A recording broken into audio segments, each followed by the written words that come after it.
RTV NOF. Zomerradio. Zomerradio. Ik ga een hele harde trekker, volgens mij moet goed komen. Lisanne. Ja? Toch? Vertel eens even, wat gebeurt er?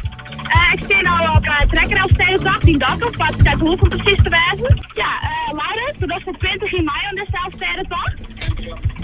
Dit is de 20e keer dat ik hem mooi organiseer. Ja. We organiseerden hem een jontje hier met je draaien en dat overnomen met hulp van nachtdraaien erbij. Die leiden we op om het terugzetten te laten straks. Het leuke ervan is dat wij mooi ons verzamelingsmateriaal, want het zijn alle antieke trekkers van jontje 12 zanden die mooi doen mooi. Al je aansluiten bij een vereniging hier in Nederland, de OTMV, de Orde Trekker en Motorenvereniging, de HMT en nog meer verenigingen die meestal een keer mooi doen, middels spoorinschrijving. Ze worden ingedeeld in groepen van 36. Er zijn 8 groepen, dus 288 deelnemers in totaal. Voor in de groepen daar reden de groepsleiders, midden in de groep de hulpleiders en aan het einde de volgende voor eventuele pechgeval. Dus iedereen die wordt ik bij mij naar Engeland. Engeland, daar hebben we startbasis. We hebben juist de zuidelijke route dient, ook Aasbeloon heen. En dan komen de jongens we weer in Engeland bij waarom. Dan kan iedereen zijn rustplek op zieken.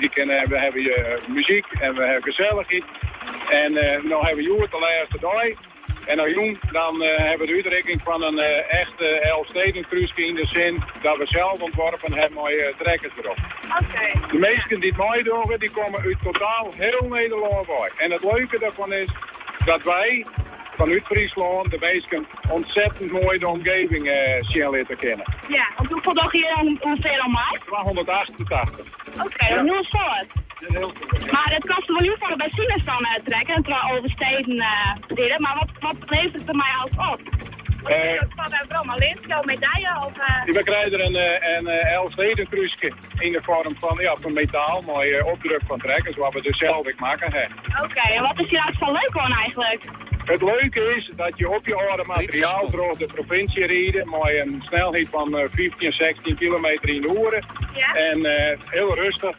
En uiteindelijk zie je Friesland nou van heel horen kant. RTV NOF.